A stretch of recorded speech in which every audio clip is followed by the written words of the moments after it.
Permisi Bapak, jadi saya di sini ingin berkonsultasi kepada Bapak ya Pak. Sejujurnya, akhir-akhir ini saya sering merasa cemas dan tertekan hampir setiap hari Pak. Tekanan akademik terasa semakin berat dan seolah tidak memberi ruangan untuk bernafas. Tugas-tugas datang bersamaan dengan tenggat waktu yang berdekatan Bapak. Bahkan sering tumpang tindih. Di satu sisi saya ingin mengerjakan semuanya dengan maksimal, tetapi di sisi lain saya merasa kewalahan karena kemampuan dan energi saya terasa terbatas. Saya merasa dituntut untuk selalu mendapatkan hasil yang baik Pak. Nah, nilai dan pencapaian akademik perlahan menjadi tolak ukur bagi diri saya sendiri.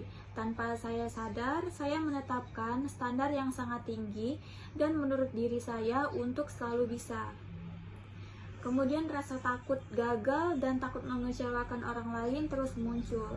Bahkan ketika saya sudah berusaha, ketakutan itu lama-lama menumpuk dan membuat saya merasa lelah secara mental dan emosional Pak. Jadi kecemasan ini mulai memengaruhi saya, cara saya menjalani perkuliahan. Saya berada di kelas, tapi saya sering sulit untuk fokus karena pikiran saya dipenuhi kekhawatiran tentang tugas, tentang ujian, dan hasil akhir. Jadi saya sering membandingkan diri saya dengan orang lain. Kemudian saya merasa tertinggal Pak. Perasaan tidak cukup pintar dan tidak mampu sering muncul. Meskipun saya tahu setiap orang memiliki prosesnya masing-masing. Kemudian ketika saya mengerjakan tugas, kecemasan itu muncul dalam bentuk rasa takut yang besar. Saya sering menunda bukan karena malas, tetapi karena takut hasil yang tidak sesuai harapan.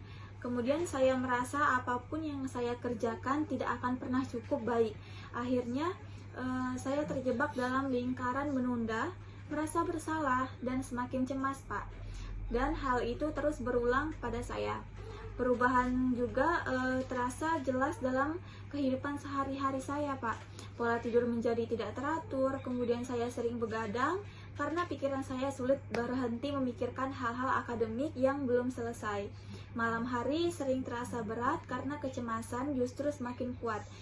Nafsu makan saya juga menurun, kemudian aktivitas sehari-hari yang dulu terasa ringan kini terasa melelahkan Pak. Saya menjalani hari-hari dengan perasaan lelah yang tidak hanya fisik maupun juga tetapi juga emosional saya Pak. Saya sebenarnya menyadari bahwa ada orang-orang di sekitar saya yang peduli dan siap memberi dukungan. Namun saya sering ragu untuk membuka diri. Ada rasa takut dianggap lemah, kemudian takut tidak dipahami, atau takut menjadi beban orang lain. Karena itu saya lebih sering memilih memendam semuanya sendiri. Semakin lama dipendam, perasaan itu justru semakin berat dan membuat saya merasa sendirian Pak. Setiap kali saya menghadapi tugas atau ujian dengan tenggat waktu yang ketat, rasa panik dan tertekan muncul dengan sangat kuat Pak di pikiran saya. Kemudian pikiran saya juga dipenuhi ketakutan atau kegagalan Pak, sampai sulit untuk berpikir jernih dan menyusun langkah dengan tenang. Saya ingin mengerjakan semuanya dengan baik Pak, tetapi kecemasan itu sering membuat saya merasa buntu dan tidak berdaya. Saya juga merasa kesulitan mengatur waktu dan menentukan prioritas. Rasanya waktu selalu tidak cukup untuk memenuhi semua tuntutan akademik. Waktu istirahat dan waktu kebutuhan pribadi sering terabaikan. Padahal saya sangat membutuhkannya Pak.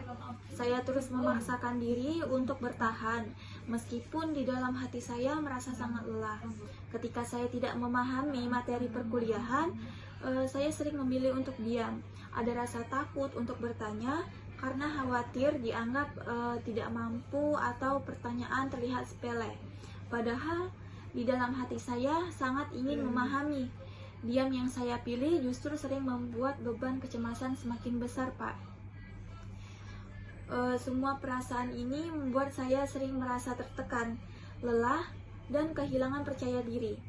Namun di dalam diri saya masih ada keinginan untuk bertahan dan belajar menghadapi semua tekanan ini dengan lebih baik Pak. Jadi saya ingin belajar menerima bahwa saya memiliki batas, bahwa merasa lelah bukan berarti gagal, dan bahwa meminta bantuan bukanlah sebuah kelemahan. Baik, itu saja Bapak konsultasi saya. Terima kasih atas waktu dan kerjasamanya ya Pak.